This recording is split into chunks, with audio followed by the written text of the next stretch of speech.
आत्महत्या के मामले हम सालों से देखते सुनते आ रहे हैं, जिसमें व्यक्ति कई कारणों से, कई तरीकों से आत्महत्या को अंजाम देता रहा है, जिसमें वो अपनी जिंदगी खत्म कर लेता है। पर आत्महत्या जब सामूहिक आत्महत्या में बदलती है तो कई सवाल खड़े करती है। आज हम बात करेंगे इसी विषय पर। छत्तीसगढ़ के रायपुर में 18 जुलाई 2026 को टिकरापारा के संजय नगर इलाके में एक ही परिवार के 5 सदस्यों के शव किराए के घर से बरामद हुए। पुलिस इसे सामूहिक आत्महत्या का मामला मानकर जांच कर रही है। राजस्थान के करौली में जुलाई 2026 में बलौती गांव में एक परिवार के 4 सदस्यों ने जहरीला पदार्थ पी लिया, जिससे पति पत्नी और बड़े बेटे की मौत हुई और छोटा बेटा गंभीर हालत में अस्पताल में भर्ती हुआ, जिसका कारण डिप्रेशन बताया गया। हरियाणा के पंचकुला 26 मई 2025 को पंडित धीरेन्द्र शास्त्री की कथा से लौटते समय एक ही परिवार के 7 सदस्यों ने कर्ज से तंग आकर अपनी गाड़ी में सामूहिक आत्महत्या कर ली थी। दिल्ली के बुराड़ी में 2018 में एक ही परिवार के 11 लोगों की रहस्यमयी सामूहिक आत्महत्या की घटना ने पूरे देश को हिलाकर रख दिया था।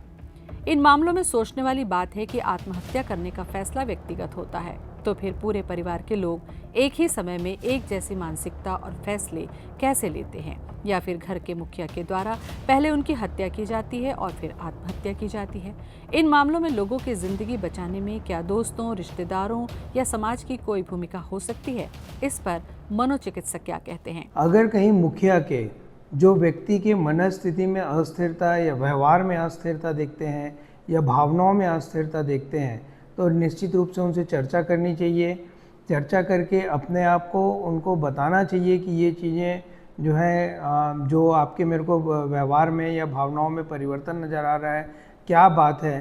तो जैसे वो वेंटिलेट करते हैं या अपनी समस्याओं को बताते हैं, तो कुछ हद तक जो चीज़ें मन में चलती रहती हैं, दुविधाजनक स्थिति बनी रहती है, वो रिजॉल्व हो जाती हैं। यदि आप या आपका कोई परिचित किसी भी प्रकार के मानसिक तनाव या संकट से गुजर रहा है, तो इन टोल फ्री नंबरों पर 24 घंटे 7 दिन संपर्क किया जा सकता है।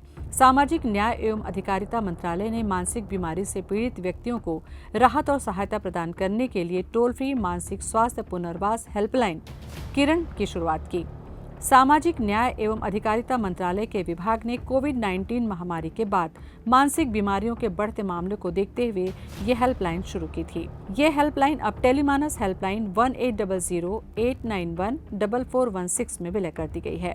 हताशा या फैसला एक दिन का नहीं होता, महीनों सालों के बाद ही कोई परिवार सहित आत्महत्या की बात सोचता है।